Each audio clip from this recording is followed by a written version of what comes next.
Hey everybody, welcome back, or welcome if this is your first time. It has been a while since I've recorded. Anybody who follows along on this channel or these videos or has seen other videos can see that the background is different. I've taken time to just kind of evaluate my setup, my life, kind of what is going on, which I think is critically important for anybody, but especially when you're in this position of extreme healing. So this video will probably be shorter than my other ones, which is, I'm sure some people are like, oh, thank God.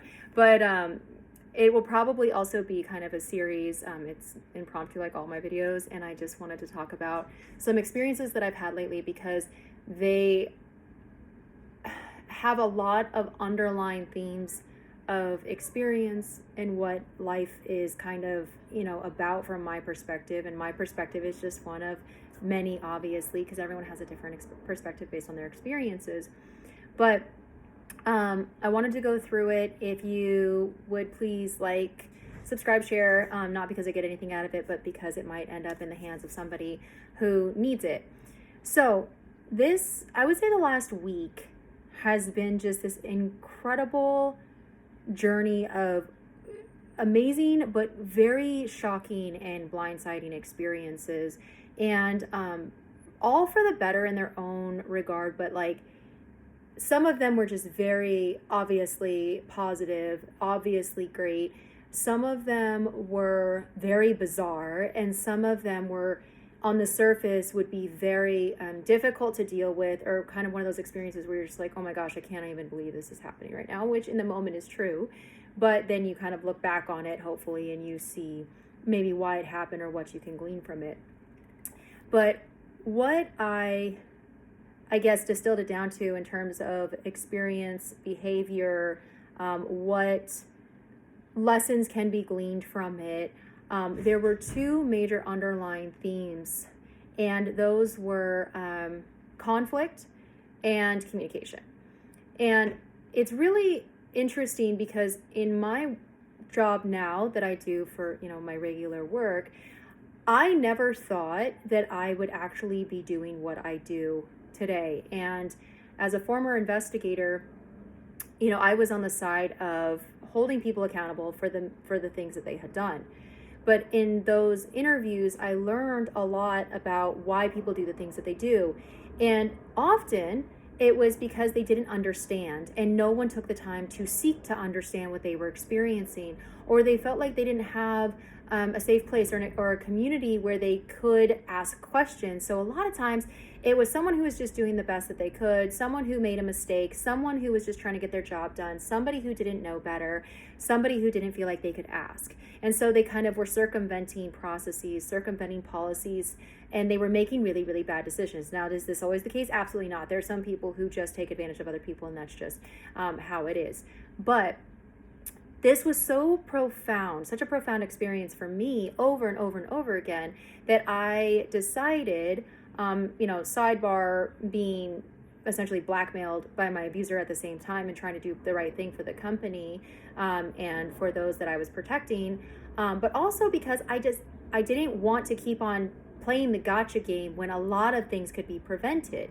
And so I moved upstream and went into more of the security training, security learning, security communication, so that people were set up for success to do the right thing. Now, why did I do this? Because it removes the people who are just making mistakes, or who just don't know better, or who misunderstood. It stops that from happening, or at least prevents it, right? So again, this goes back to my video, prevention versus cure. An ounce of prevention is worth a pound of cure. So I wanted to move upstream. I wanted to prevent things from happening. Not only does that save people from making mistakes that could really hurt them or others, but it also ensures that downstream, like investigators or whatever. Now, of course, this is my job focus, but it's an overarching theme for life and just how we interact with people. But downstream, when it comes to accountability and someone being held accountable, somebody taking responsibility, or being held to that responsibility by force, it opens it up so that the people who really aren't making mistakes and who are really doing things maliciously can be held accountable, right? Because the energy is able to be focused on those people instead of wasting energy and time playing the gotcha game on people who aren't really trying to cause any harm whatsoever. So this is something that I find to be critically important. It's why I make these videos as well.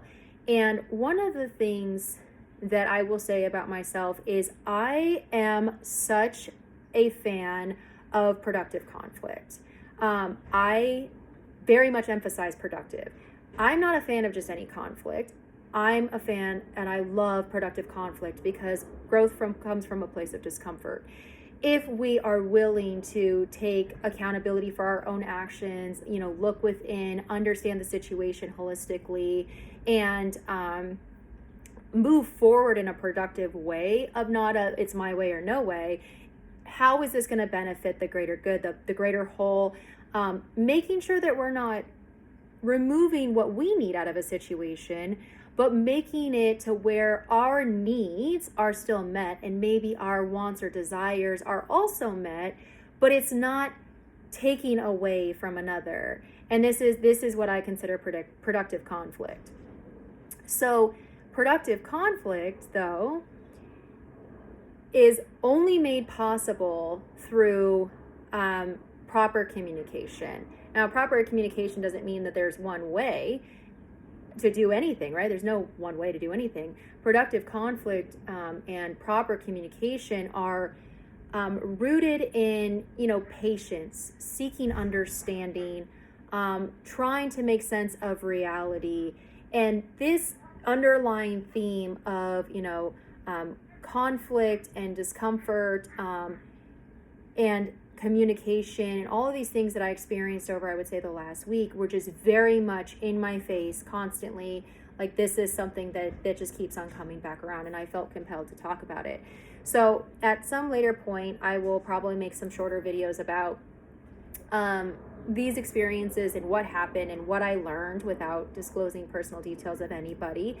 But one of the biggest things is that I kind of got to was, I guess, patience, right? A lot of patience, assuming positive intent, seeking to understand through open curiosity, and I forgot my fourth point, but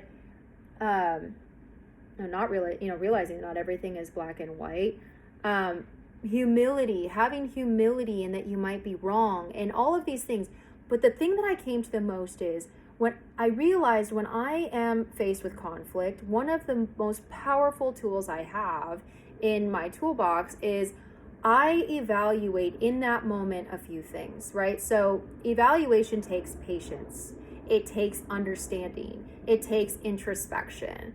And it takes like knowing that you could be wrong and being willing to accept accountability for that.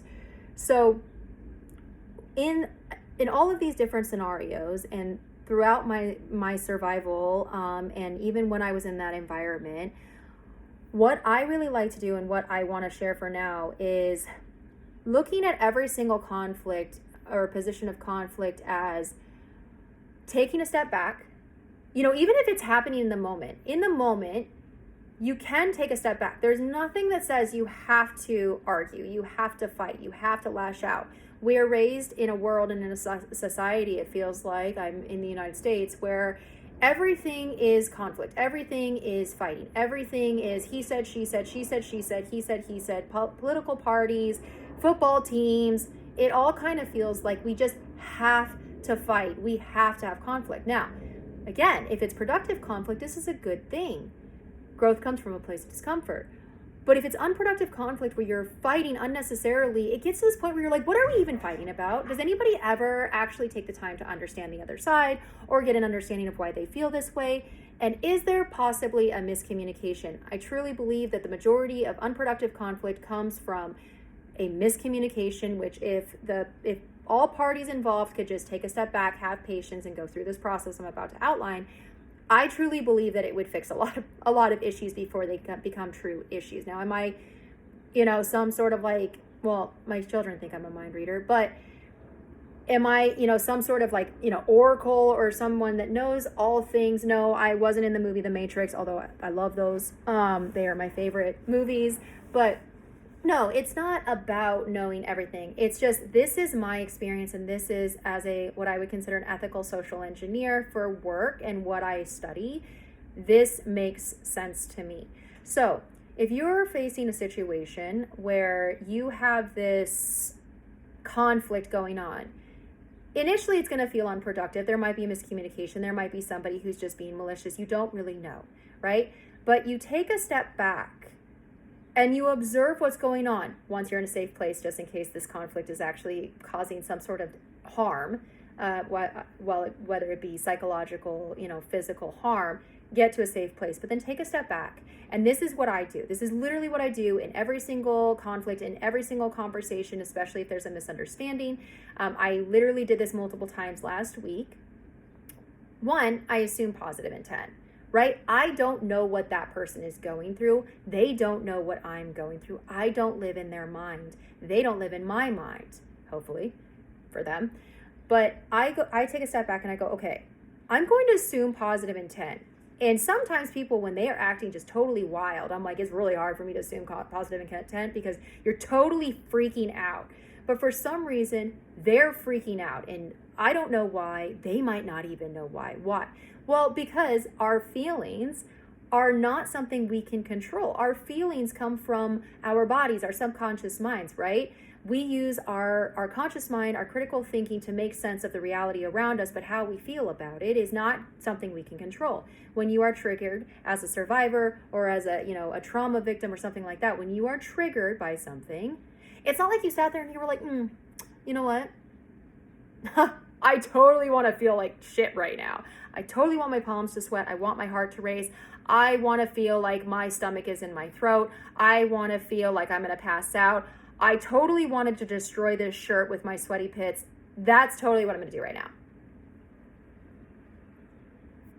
No, that's not a thing. That's not a thing, right? Because our emotions come from our subconscious mind. Our feelings come from our subconscious minds. And this is important because our instincts dictate some of our feelings, right? So if you're feeling something, don't ignore it, but also realize that your feelings and how you're responding, if you're responding out of sheer emotion, might not be the best situation. So it's important to just take that step back, be patient, and assume positive intent, okay? I make this mistake. I don't always assume positive intent, but I try my hardest, right? I'm human as well. And then I do an evaluation in the moment of what do I know and what do I assume? What do I know based off what I can observe right now? And here's the hard thing. Not what I think I know from history. Now, it's important, but you're just dealing with this conflict right now. You're not dealing with all of the conflict from the last 10, 20 years of experience with this person or this individual or this group or this entity.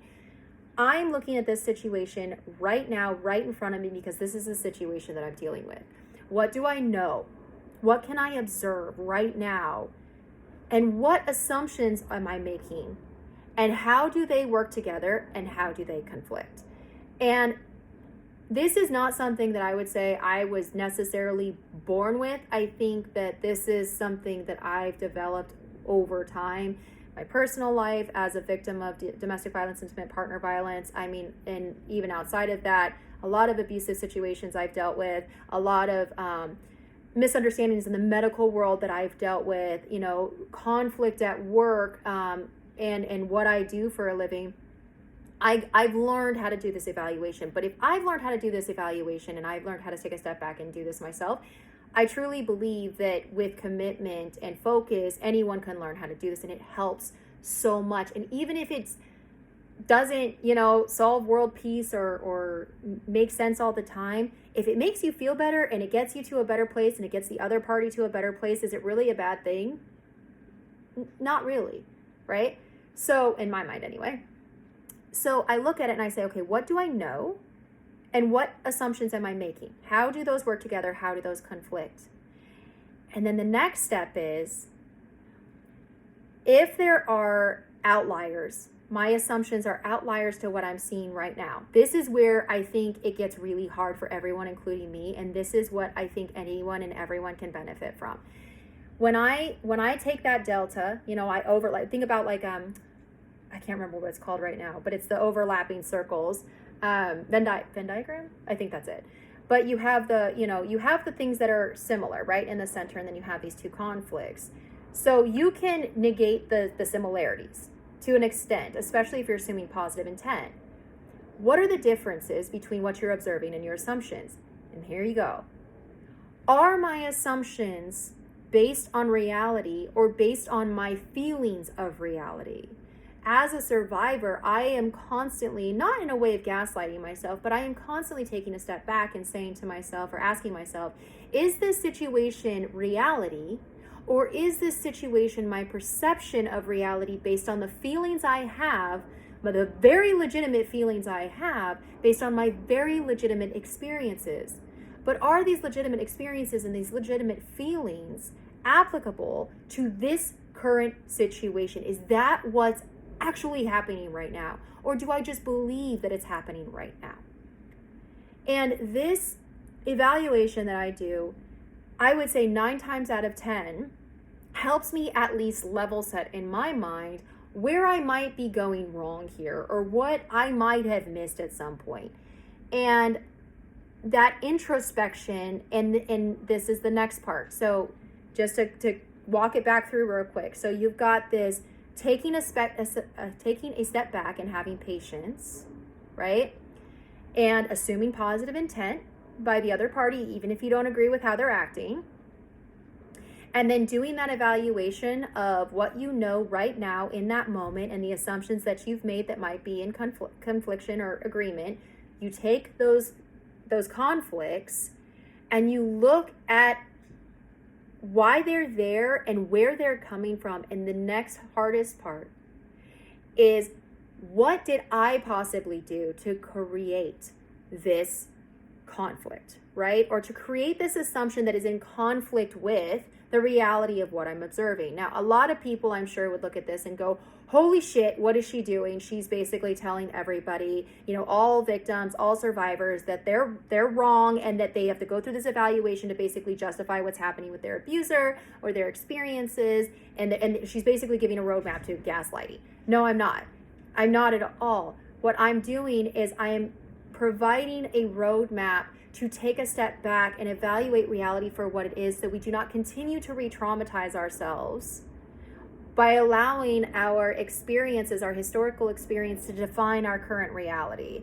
And you might get to the point where at the end of this, you go, you know what? Nope, this is still wrong. Well, hell yeah, if it's still wrong, then get out of it. Remove yourself from the situation or whatever. But this at least lets you get to a calm headspace to evaluate that with the totality of the circumstances considered, and not just this confusion of like, what is happening, right? Because if you have conflict, it's unproductive and it continues. The only thing that is going to do is create a wake of destruction all around you and within you, because inner peace comes from those who seek it in others. And that's just the end of it. Inner peace comes from those who seek it for others, and in others, actually. Consider that. So you look at everything and you say, what have I done? What assumptions did I make that allowed this conflict to kind of come up, that allowed this conflict to kind of continue?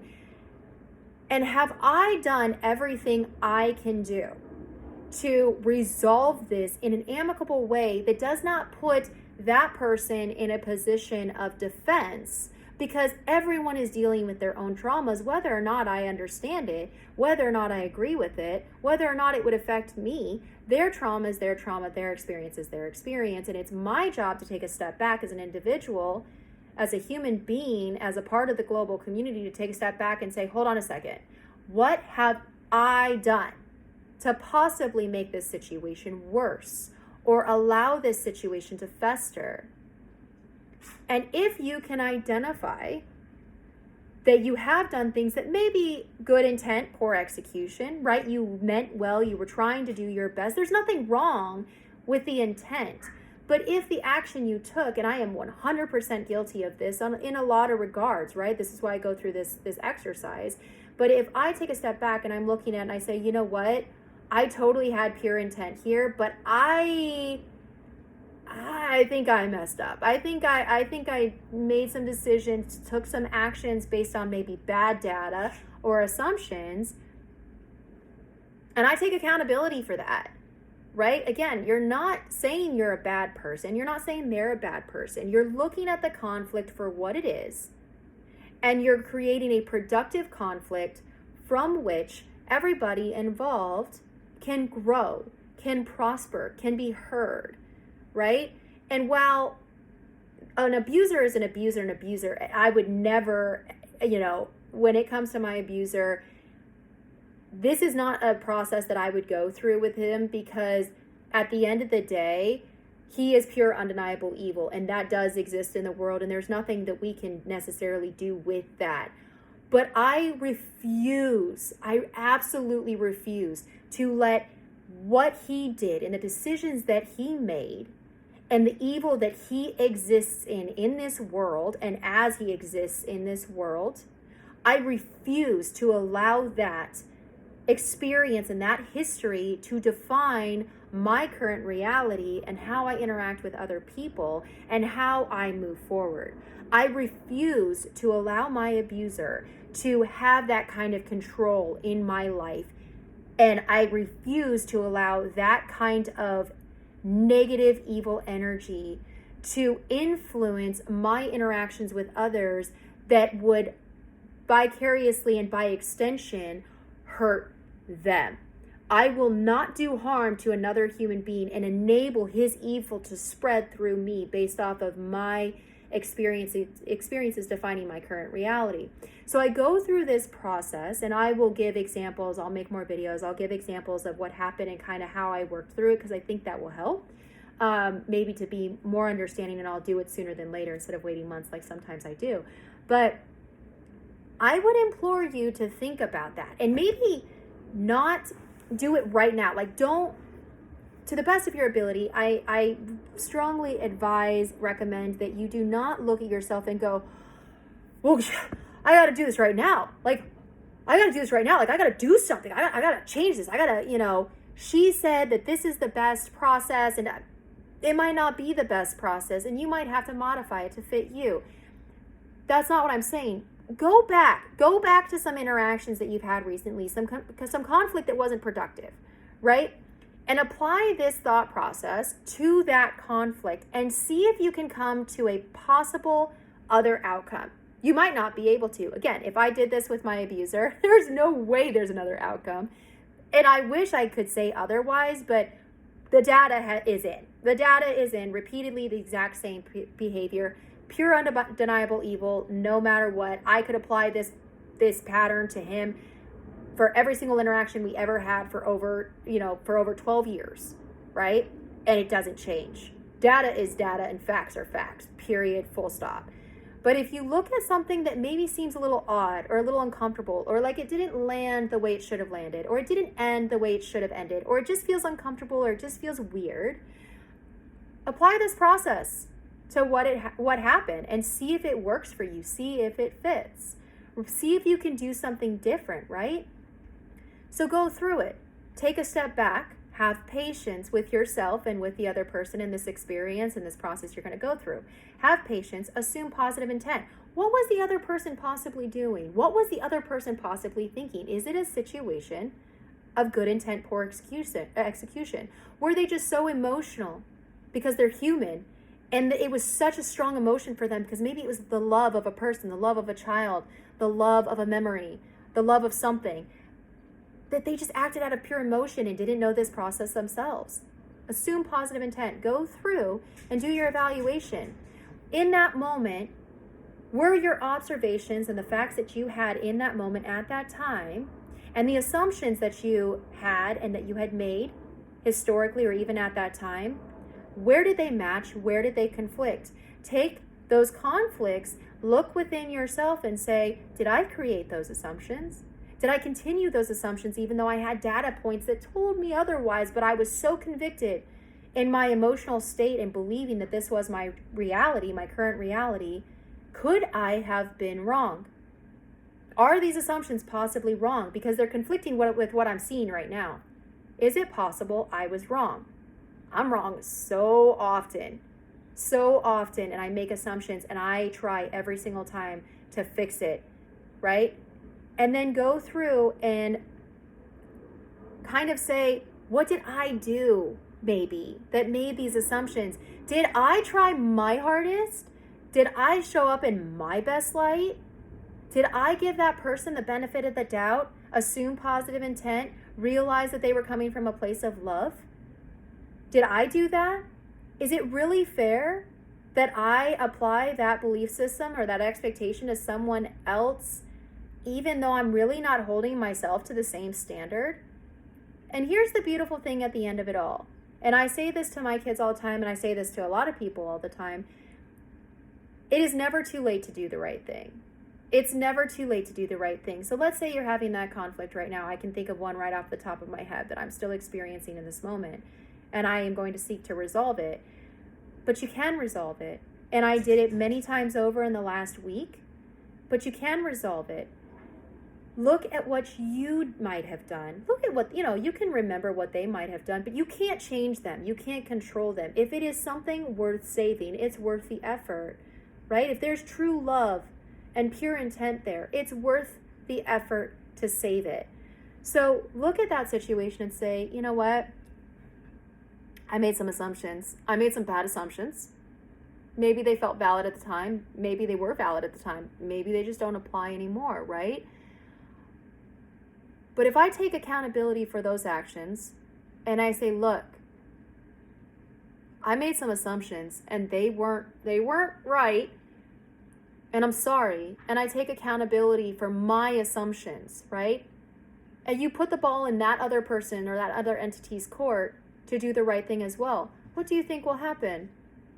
Do you think that they'll be like, nope, not happening, not dealing with it, right? Or do you think there's an area for opportunity there and growth and an opportunity to rebuild?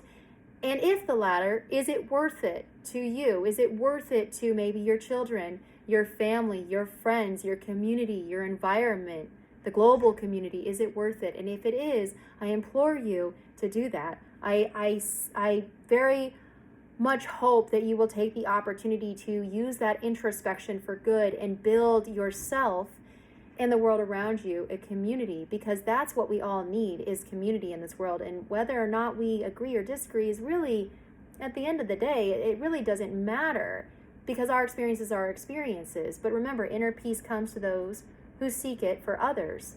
And so go through this process and think about it and really evaluate whether or not you were showing up in your best light too. And at the end of the day, if they show their true colors like my abuser did and they're still that way, then they're still that way. But how many people or groups in our lives do we maybe remove, even though they're a source of good and light and beauty in our lives? How many do we remove simply because we allow our abusers or our traumatic experiences to control our current reality? How do we fix that? I think it's better on the side of let's fix it with those who deserve it, but it starts with us. It starts with our accountability. It starts with our introspection. At the end of the day, someone has to make the first step. And I would certainly rather be the person who takes the first step than the person who's just sitting there waiting in the wings all the time for somebody else to do it, and miss out on all the opportunity for beautiful experiences and a beautiful new life that I was gifted when I survived that night. So I thank you for watching. I will post more videos. Please like, share, subscribe. Maybe somebody else you know will need this. Please comment below. Share your experiences. What happened in your life? What did you apply this to? And did it work for you? Or am I totally full of shit? Both are equally possible. But anyway, thank you so much. I hope you have a beautiful day, evening, wherever you are, and let's save some lives together. Bye-bye.